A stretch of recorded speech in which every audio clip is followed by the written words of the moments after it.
Potentially, the Labor government has a solution to the housing crisis, at least according to one Indian government minister. It's been revealed, I guess, that they're apparently in deep negotiations to bring over hundreds of thousands of Indian migrants to build up to 1 million houses here in Australia. That India will build 1 million homes for Indians, fair enough, but this is in Australia. There's a sound that's becoming far too common across Australia. It's not the sound of a nail gun or a saw or the banter of a work site. It's the sound of silence. The sound of a padlock clicking shut on a half-finished dream. The sound of a phone that's not ringing anymore. It's the sound of Dave's life. Dave's a chippy, or he was. For 20 years, he's been on the tools, building homes, building a life for his family. Last week, the company he worked for went under. Just like that. One of more than 2,800 Aussie construction companies to collapse in the last year alone. Now Dave's got a mortgage, 2 kids, and a ute full of tools he can't use. He's one of thousands of Aussie tradies, plumbers, electricians and labourers staring into the abyss, abandoned by an industry in freefall. You'd think the government would be in crisis mode, right? Rushing to help our own, to save our industry, to get guys like Dave back on their feet. You'd be wrong. Because while Dave was packing up his tools, a politician on the other side of the world was holding a press conference, and he was announcing a plan for Australia, a plan that doesn't involve Dave or any of the other thousands of unemployed Aussie tradies, a plan that is such a slap in the face, such a profound betrayal of the Australian worker that you'll wonder if you're living in a sick, cruel joke. They're not going to save our construction industry. They're going to replace it. Before we get into the guts of this national disgrace, a quick word. The mainstream media won't touch this story with a 10-foot pole. They're too busy telling you everything's fine. We're here to tell you it's not. We are the resistance, funded by you, our viewers. If you believe in what we do, if you've had a gutful of the lies, then join us on Patreon. It's the only way we can keep dragging the truth, kicking and screaming into the light. The link is in the description.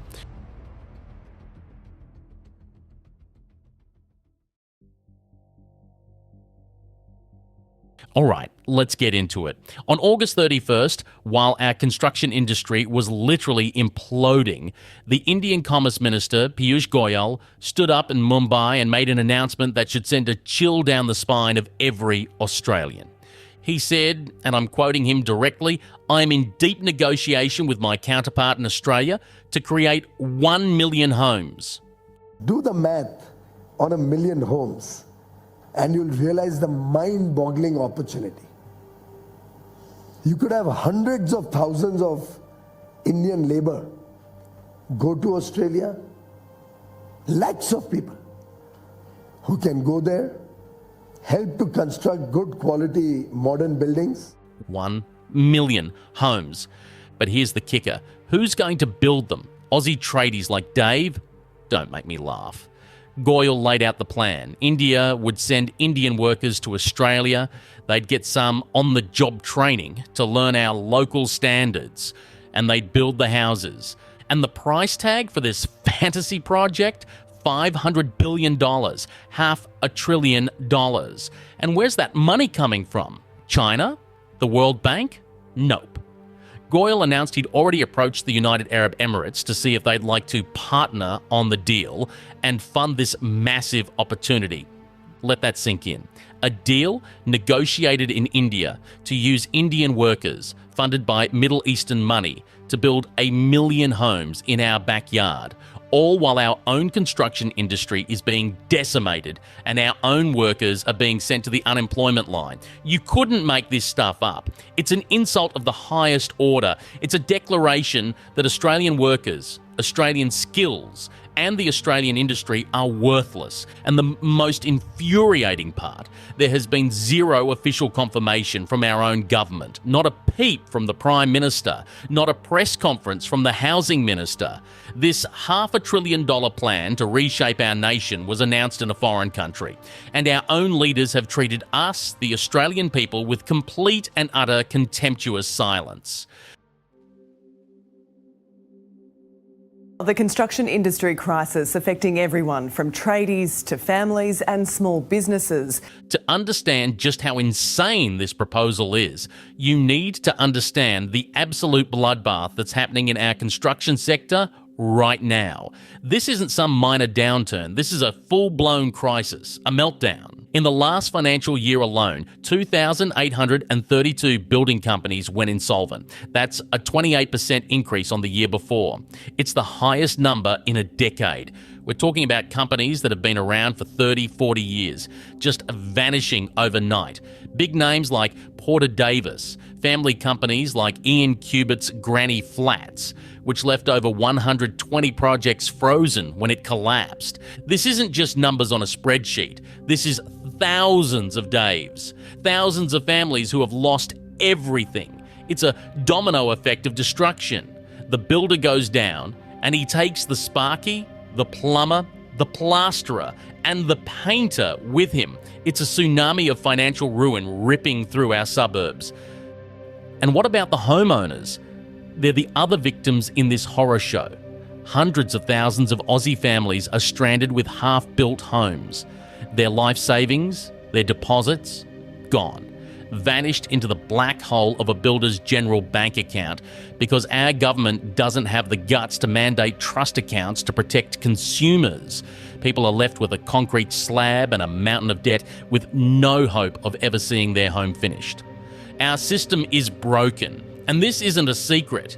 The experts are screaming it from the rooftops. They call it the perfect storm. Fixed price contracts, soaring material costs, labour shortages, supply chain chaos. It's a catastrophe of our own making. And in the middle of this carnage, in the middle of this national crisis where our own workers are being financially crucified, the solution being floated is to import a foreign workforce? It's not just absurd, it's cruel. So let's pretend for a second that we're all insane. Let's pretend that abandoning our own workers makes sense. The next question is, are we importing quality or are we importing a catastrophe? Australia is already suffering from what experts call an epidemic of defective construction. Our own highly regulated, highly trained workforce is struggling under a system so broken that shoddy work is becoming the norm. We've seen entire apartment blocks evacuated. We've seen companies like J&CG Constructions collapse under nearly $13 million in defect claims alone. The industry is drowning in compliance failures. Melbourne's construction industry is facing new heartache with the collapse of at least 4 building companies, leaving hundreds of homes in limbo. And the government's brilliant solution? Bring in workers from a country with an entirely different set of building codes, standards and practices, and give them a bit of on-the-job training. What a joke. Building a house in Australia isn't like building a Lego set. We have some of the toughest standards in the world for a reason. We have unique climate conditions, from tropical cyclones in the north to bushfire zones in the south.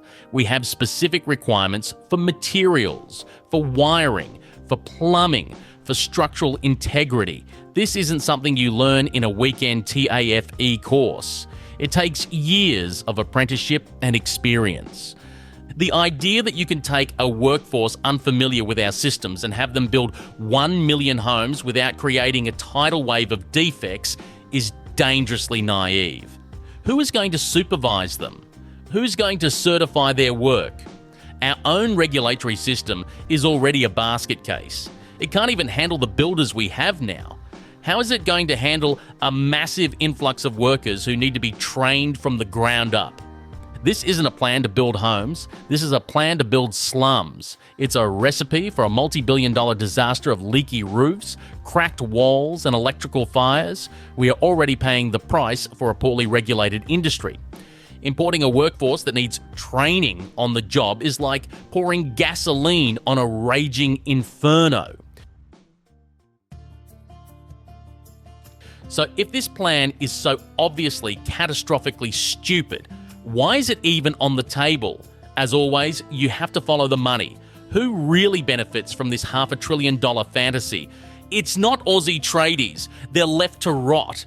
It's not Aussie homeowners. They're facing the prospect of even more defective, shoddily built homes. It's not the Australian taxpayer. We'll be the ones footing the bill for the inevitable compliance disaster and the social costs. No, the beneficiaries are a cosy club of international interests.